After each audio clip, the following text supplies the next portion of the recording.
Meet Lucas. He's a young man about to enter college.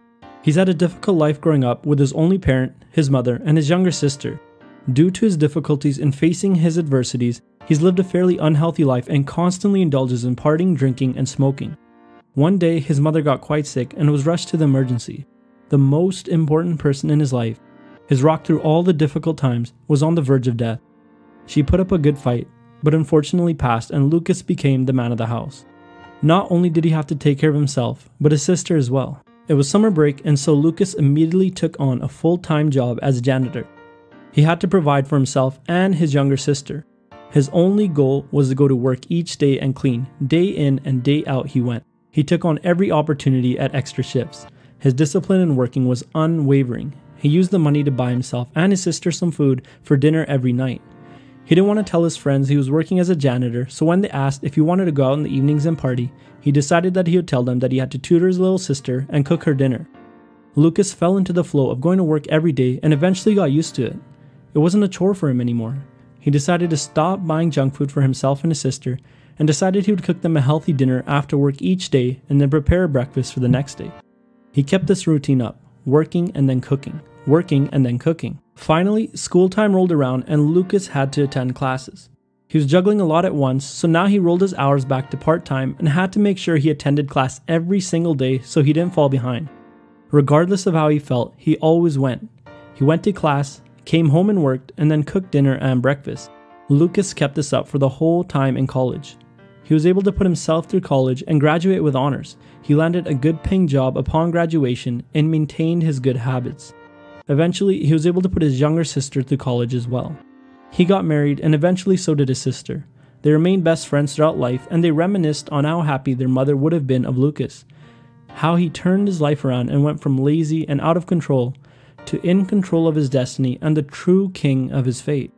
He became disciplined, but how did he do it? The first big thing for Lucas was a strong reason why. When his mother passed, he had a North Star to become the man of the house and take care of his younger sister. It was literally do or die. Studies showed that a strong motivating reason why allows people to tap into willpower reserves that they might otherwise not have been able to. This reminds me of those movies where you see the boxer down to his last bits of energy in the final round, but then he has a flashback, a powerful memory of why he's doing this. Perhaps winning against all odds in memory of someone close to him who passed away.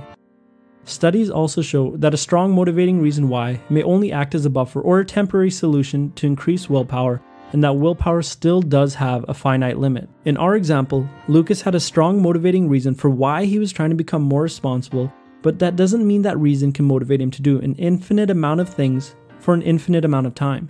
Say he tried to work at a part-time job, take care of his sister, try to get a perfect 4.0 GPA, and learn to play the guitar all at once.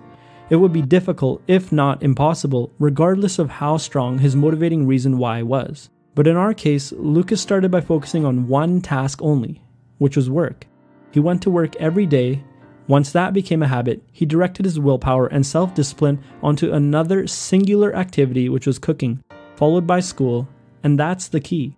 To be wise with how we spend our self-discipline and to use it on singular activities and turn them into habits before moving on to another activity. The first habit could have been as simple as drinking water every day or making his bed every morning. When an activity becomes a habit, it drains a lot less willpower. Lucas also faced a dilemma that many people trying to be disciplined encounter: peer pressure. His friends represented a temptation into his old life, an easier life requiring a lot less responsibility. There were two reasons Lucas was able to overcome this dilemma. He had a strong reason why, and he planned for temptation. In fact, he used a very specific technique known as the if-then technique.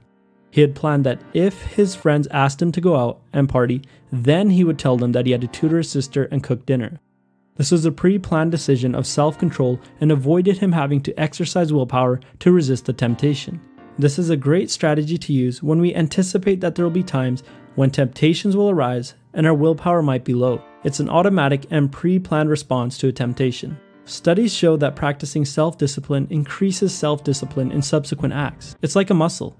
By finding his strong reason why, developing his discipline through singular activities, and pre-planning for temptations, Lucas was able to become more disciplined and overcome his adversities.